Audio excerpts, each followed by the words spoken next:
आता दोन गोष्टी आपण सर्वांनी समजून घ्या। पहिली गोष्ट की याच आठवड्यामध्ये उपमुख्यमंत्री अजित पवार यांचं अपघातामध्ये निधन झालेलं आहे आणि उपमुख्यांची म्हणजे अपघातामध्ये मृत्यू होऊन जेव्हा राज्यामध्ये दुखवटा असतो तेव्हा तुम्ही चौकामध्ये फटाके फोडणं आणि फुलं उधळणं हे बरोबर आहे का? ते बरोबर नाहीये, तर मी का स्वीकारू ते?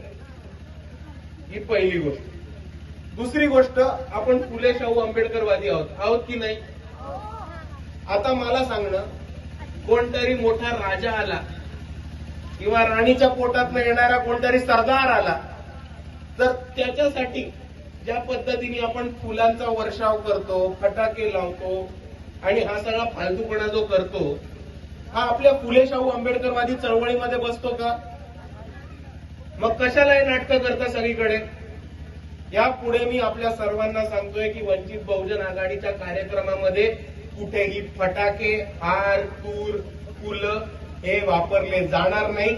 ही फुले शाहू आंबेडकरवादी चळवळीचा हिस्सा नाहीये, भाग नाहीये आणि कुठेही जर युवकांनी खटाटोप करून जबरदस्ती गाडी थांबवून फटाके फोडणं किंवा हार, तूर, फुलं करण्याचा प्रयत्न केला तर ती गाडी तुम्हाला तुमच्यासाठी न थांबता तिकडनंच पुढे काढली जाईल, जसं आज झालं तसंच। दुसऱ्या बाजूला आज पक्षाचा आदेश आहे। 4 दिवसापूर्वी पक्षाचं एक पत्र निघालंय की ज्या ठिकाणी फटाके, हारतुर आणि फुलं हे वापरले जातील त्या ठिकाणी ती सभा त्याच ठिकाणी रद्द होईल।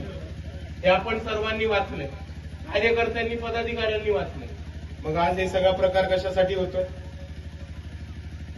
आणि त्याच्याहून महत्वाची एक गोष्ट समजून घ्या की आता इथे अविनाश दादांचं भाषण चालू होतं। अविनाश दादांचं भाषण चालू असताना तिकडे मागे फटाके फोडत, तुम्हाला ऐकू आलं का त्या फटाक्यांच्या आवाजामध्ये काय बोलत होते ते?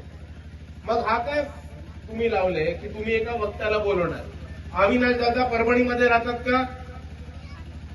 नांदेडवरनं इथे भाषण द्यायला आले, तुमच्याशी संवाद साधायला, तुमच्या समोर भाषण करायला एक माणूस नांदेडवरनं आपल्या गावामध्ये आलाय। 2 मिनिटं शांत बसून ऐकायचं, त्याच्यापेक्षा त्याच्या भाषणाच्या मध्ये फटाक्यांचा आवाज करून त्या वक्त्याचा काय अपमान करताय? आणि जर पुढच्या वेळेस असा प्रकार घडला तर पक्षाचा आदेश पाळून तिकडच्या तिकडे ही सभा रद्द केली जाईल।